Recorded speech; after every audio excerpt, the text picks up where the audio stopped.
Excel PU college ಗುರುವಾಯಿನಕೆರೆ, ಕರ್ನಾಟಕದ number 1 PU college. Admissions open now. ಸದ್ಯ America ಹಾಗೂ Iran ನಡುವೆ ನಡೆದಂತಹ ಸಂಧಾನ ಮಾತುಕತೆ ವಿಫಲವಾಗಿದೆ.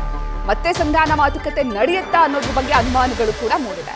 ಇನ್ನು ಈ 3 ಕಾರಣಕ್ಕೆ ಅಮೆರಿಕ ಹಾಗೂ ಇರಾನ್ ನಡುವೆ ಮಾತುಕತೆ ವಿಫಲವಾಗಿದೆ ಅಂತ ಹೇಳಲಾಗ್ತಾ ಇದೆ. ಮೊದಲನೇದು, ಪರಮಾಣು ಕಾರ್ಯಾಚರಣೆಯನ್ನ ಕೈಬಿಡಲು ಇರಾನ್ ಒಪ್ಪಿಲ್ಲ.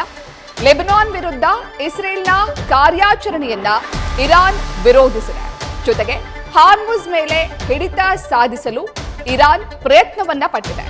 ಈ 3 ಪ್ರಮುಖ ಕಾರಣಗಳಿಂದ ಅಮೆರಿಕ ಹಾಗೂ ಇರಾನ್ ನಡುವೆ ನಡೆದಂತಹ ಸಂಧಾನ ಮಾತುಕತೆ ಅಥವಾ ಶಾಂತಿ ಮಾತುಕತೆ ವಿಫಲವಾಗಿದೆ ಅಂತ ಹೇಳಲಾಗ್ತಾ ಇದೆ. ಅಮೆರಿಕ ವಿಧಿಸಿರುವಂತಹ ಷರತ್ತುಗಳಿದು. ಅಂದ್ರೆ ಇರಾನ್ ಹಾರ್ಮುಜ್ ಜಲಸಂಧಿಯನ್ನ ಸಂಪೂರ್ಣವಾಗಿ ತೆರಿಬೇಕು, ಯಾವುದೇ ರೀತಿಯ ಹಿಡಿತವನ್ನ ಇರಾನ್ ಸಾಧಿಸಬಾರದು ಅಂತ ಅಮೆರಿಕ ಷರತ್ತನ್ನ ವಿಧಿಸಿತ್ತು. ಈ 3 ಕಾರಣಗಳಿಂದ ಈ ಶಾಂತಿ ಮಾತುಕತೆ ವಿಫಲವಾಗಿದೆ, ಅಮೆರಿಕ ವಿರೋಧವನ್ನ ವ್ಯಕ್ತಪಡಿಸಿದೆ ಅಂತ ಹೇಳಲಾಗ್ತಾ ಇದೆ. ಈ ಬಗ್ಗೆ ಹೆಚ್ಚಿನ ಮಾಹಿತಿಯನ್ನ ನೀಡ್ತಾ ಹೋಗ್ತಾರೆ ನಮ್ಮ ಪ್ರತಿನಿಧಿ ಚಂದ್ರಮೋಹನ್.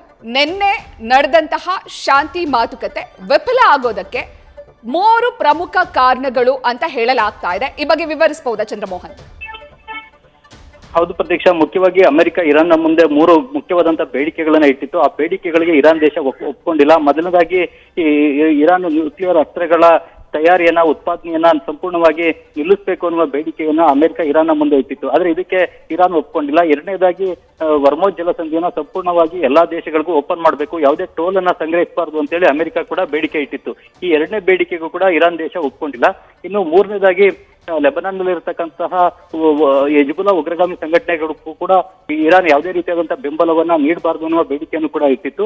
ಆದ್ರೆ ಈ ಬೇಡಿಕೆಗೂ ಕೂಡ ಇರಾನ್ ಒಪ್ಕೊಂಡಿಲ್ಲ. ಈ ಒಂದು 3 ಕಂಟೆನ್ಷನ್ ಇಶ್ಯೂಗಳಿಗೆ ಕಾರಣಕ್ಕಾಗಿನೇ ಈಗ ಅಮೆರಿಕ ಮತ್ತು ಇರಾನ್ ನಡುವಿನ ಮಾತುಕತೆ ಮುರಿದಿದೆ. ಈ 3 ವಿಷಯಗಳು ಈಗ ಅಮೆರಿಕ ಮತ್ತು ಇರಾನ್ ನಡುವೆ ಒಂದು ವಿವಾದಾತ್ಮಕ ವಿಷಯಗಳಾಗಿ ಪರಿವರ್ತನೆ ಆಗಿವೆ. ಈ ಒಂದು 3 ಬೇಡಿಕೆಗಳಿಗೆ ಇರಾನ್ ಒಪ್ಕೊಂಡಿದ್ರೆ ಅಮೆರಿಕ ಕೂಡ ಶಾಂತಿ ಮಾತುಕತೆಗೆ ಒಪ್ಕೊಳ್ತಾ ಇತ್ತು. ಆಗ ಎರಡೂ ದೇಶದ ನಡುವೆ ಒಂದು ಶಾಂತಿ ಒಪ್ಪಂದ ಏರ್ಪಡ್ತಾ ಇತ್ತು.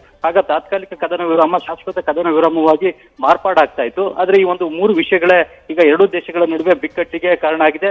ಹೀಗಾಗಿ ಮತ್ತೆ ಯುದ್ಧ ಮುಂದುವರಿಲಿಕ್ಕೂ ಕೂಡ ಈ 3 ವಿಷಯಗಳೇ ಕಾರಣ ಆಗ್ತಾ ಇವೆ. ಪ್ರತೀಕ್ಷಾ, ಚಂದ್ರಮೋಹನ್ ಹಾಗೆ ಸಂಪರ್ಕದಲ್ಲಿರಿ.